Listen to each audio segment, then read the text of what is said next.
Hey, welcome back to Evil's Comics. I'm Evil Mike, and by request, I have a review for you today. We're talking about Fantastic Four #1 from Marvel Comics. It is written by Ryan North, art by Iban Coello, colors by Jesus Aburtov, and letters by VC's Joe Caramagna, and the beautiful cover is done by Alex Ross. This review was requested by my dude Ranger Sly, one of my favorite people in this community. So let's get into the review. First off, I do have a couple things to say. We'll get there after the review. We'll let the review sink in before I give my final thoughts. So we start out, and I think this guy's name is Bill. He's not super important, so I mean, if you forget his name, it's all right. But basically, we're starting out with Bill, and the book starts off in Cedar Grand. I don't know if it tells us where, like what state it's in, but it is a small city. It says it's July 12th, 1947. You can see right here on the newspaper, but this guy is in the middle of nowhere at this hotel. He's talking about how, life is how basically America used to be big, automobiles made it small. But he's working at this hotel where you can still get a nice cozy bed kind of thing. He mentions it's a Monday. Mondays are kind of slow.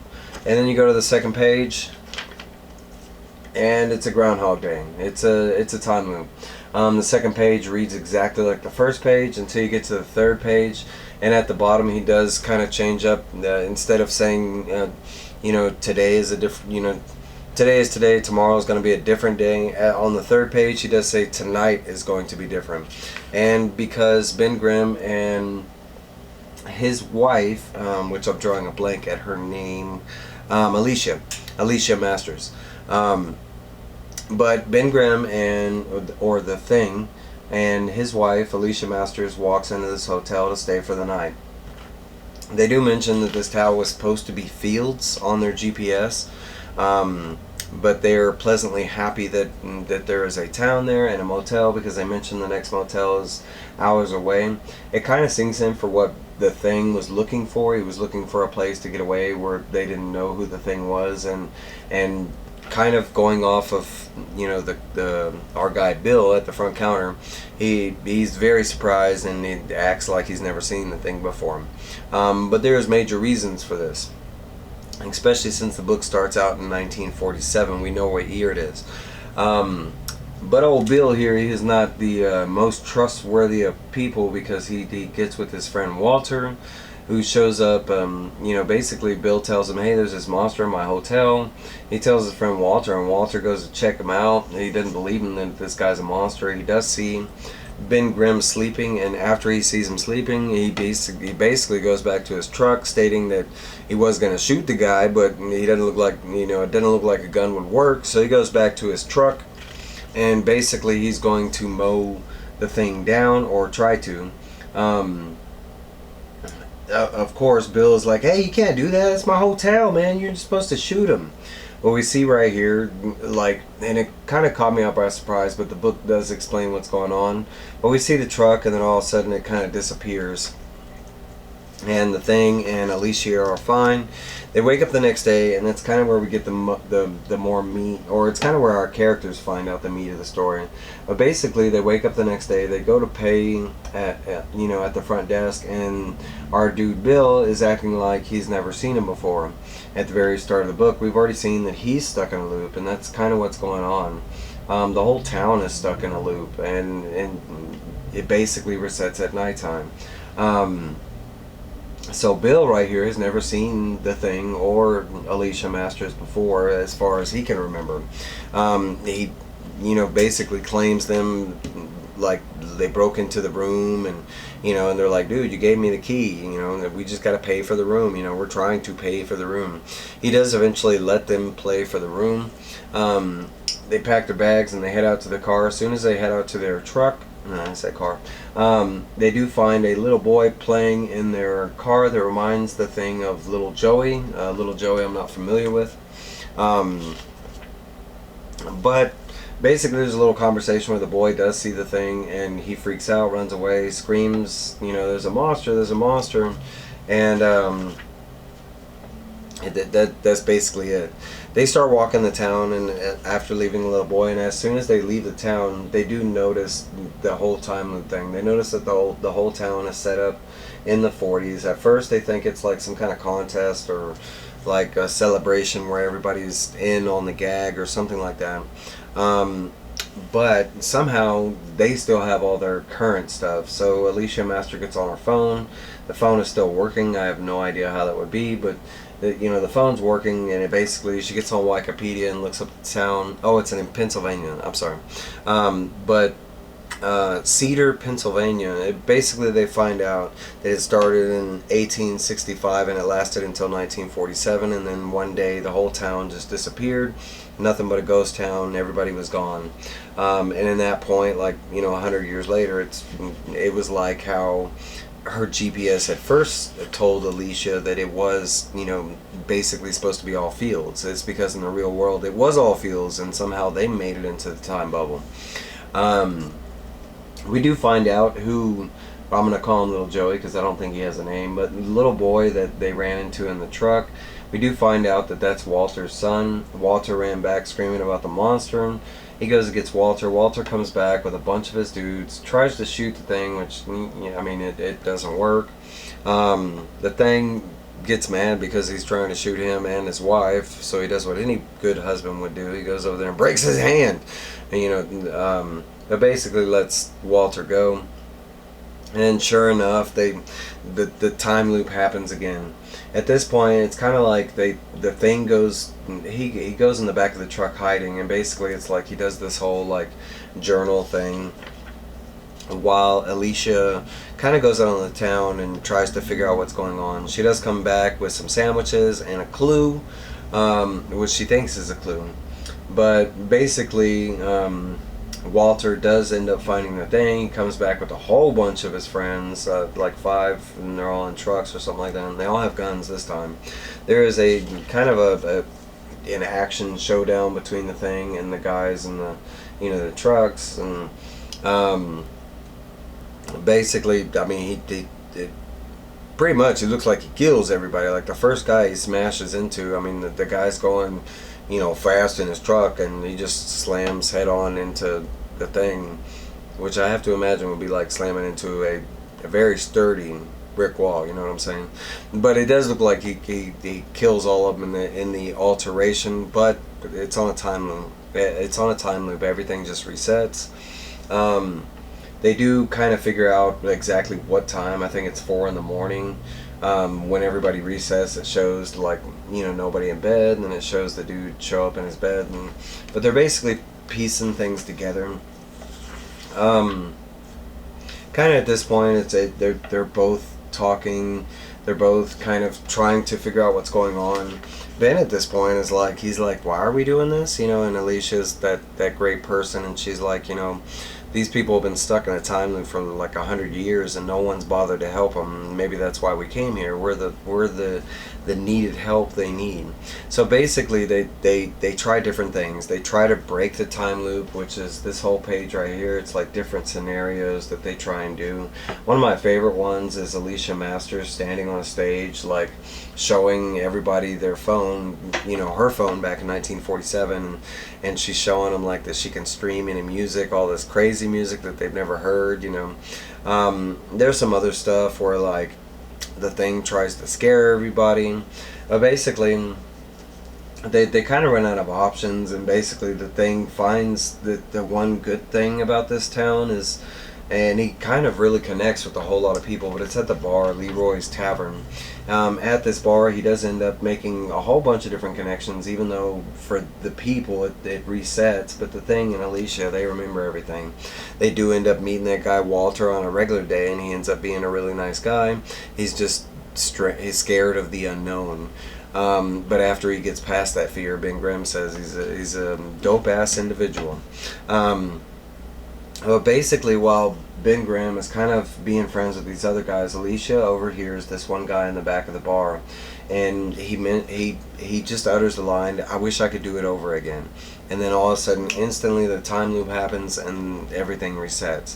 At this point, they finally figure out what's going on, and it's this guy. He doesn't know that he had a power. But he does have a power. He has the ability to make wishes come true. And it goes back to the very first page, and they kind of put the pieces together too. But on the very first page in the newspaper article, it says nuclear test successful in Cedar, Pennsylvania. So supposedly he got his powers from, kind of like everybody else, gamma radiation, something like that. They don't really go into like this guy does not know he has powers. They don't go into anything like that, but they just kind of place the two ideas together that maybe that's how he got his powers. But this guy, he doesn't even know that he has the ability to make wishes true. He gets to that wish, says he wants to do everything over again, and the day resets. So at this point, they're basically trying to get with this guy, and I think his name is Stanford. And basically Sanford, they're trying different things on trying to get him not to wish. They try scaring him, they try telling him what's going on, like guilt tripping him. Hey, you've got all these people stuck here for like 100 years. They try everything. They even get to the point where they even get him to say out loud that he'll never make a wish again. But as soon as he says that, he makes a wish inside of his head, and it resets everything. And it goes on where they try like numerous different things.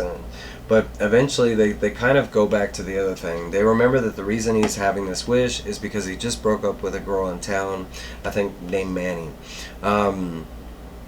So Alicia goes to talk to Manny, and we find out that Manny is done with this dude. She didn't like him. She felt like the relationship was just like she was a hostage in the relationship, her words.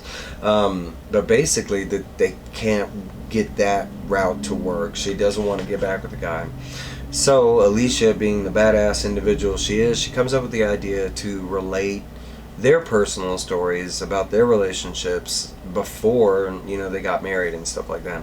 And they kind of like spend this time and they talk to Sanford, and they basically explain, hey, we're married, but before we were married we dated other people and we had mistakes and we had some good relationships, and we both know about these relationships, but guess what, they make us who we are, and they hopefully most of us in this world do this, but we learn from our mistakes, kind of thing.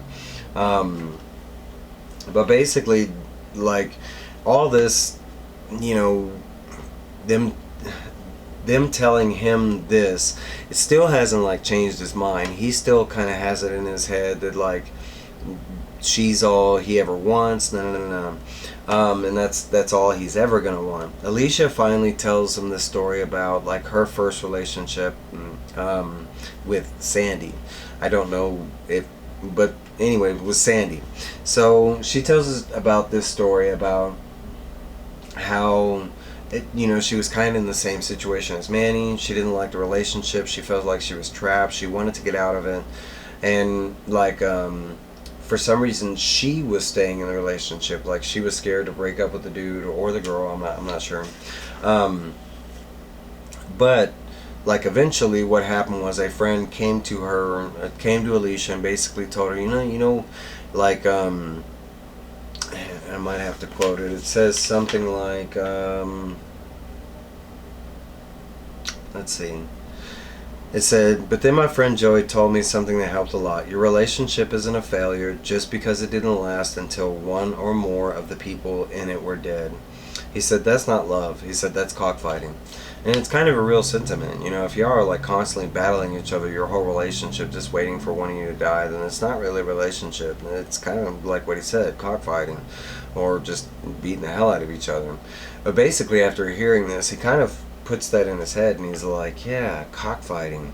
And he doesn't make the wish, and he ends up going home, and they show him going home. And the next pages are kind of dope, because at this point the time loop does end, but the way they show it is so cool, because they go through this guy Sanford's life, and they go like the next day, they go like a month, and he does eventually meet this other woman, and they go through this guy's whole life, and he has a very happy, and they go all the way until September 6th, technically September 7th, 2006, because that's the day that Sanford finally dies.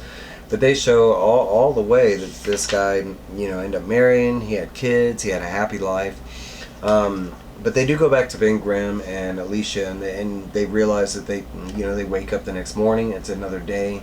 But not only that, but the town has now modernized. Like, it has caught up with the rest of the world now that it's not stuck in this time loop. And basically, there's like a small conversation as they're leaving the town, and like one of the points in the conversation is about Sanford specifically, about how that he went through his life happy, and they know this because the time loop isn't there anymore. He was so happy that even though he had that power to make wishes come true, he never needed to again. I mean, isn't that the best, like, hope for a life ever, that you lived that happy a life that you never ever made a wish ever? And 47 all the way to 2000, that's a good life. There is another small conversation. Finally, we get some talk of the Fantastic Four, and basically Ben Grimm and Alicia, Ben kind of asked Alicia about kind of like the cockfighting thing, and he mentions it as far as like him and Johnny, like their whole relationship, how they've beat each other back and forth and just butted heads the whole time they've been in the Fantastic Four, even though they are family. But kind of before they even get the answer to that, like Ben Grimm kind of mentioned something that he says something like, and after what Reed did to New York, I don't think anybody's going to be forgiving the Fantastic Four anytime soon. In the last page, they just show us a glimpse of, I guess, what Reed Richards did to New York, and that's where the book leaves us off. The next issue, they do show like a small preview art of the cover, and it looks like we got some Doom coming. It looks like Doom to me. But that is the issue. My final thoughts, first off, man, what a catfish. I can say that it was a great story. I love the art, I love the story, but it's not at all what I thought I was going to get. I really thought we were going to get a reintroduction to the Fantastic Four, maybe for new fans, old fans, people like me that haven't read the Fantastic Four in 20 years. It was not that at all. I mean, they pretty much should have just titled this The Thing miniseries, or The Thing and Alicia Masters, because right now that's all we got. Now it looks like in the next issue we might get some Fantastic Four, but at the moment we don't. For me, it's a little weird direction. I mean, you should have at least maybe gave us one issue with the whole Fantastic Four or whatever, and then gone into this. Now again, I'm not saying this. I really did like the issue. I really love the story we got. I love the art, but I thought that was kind of a weird direction. I don't know, especially after we just got a Thing miniseries, I want to say like 6 or 7 months ago. So I feel like this should have been just a complete Fantastic Four storyline. But hey, that's my review. That's my thoughts.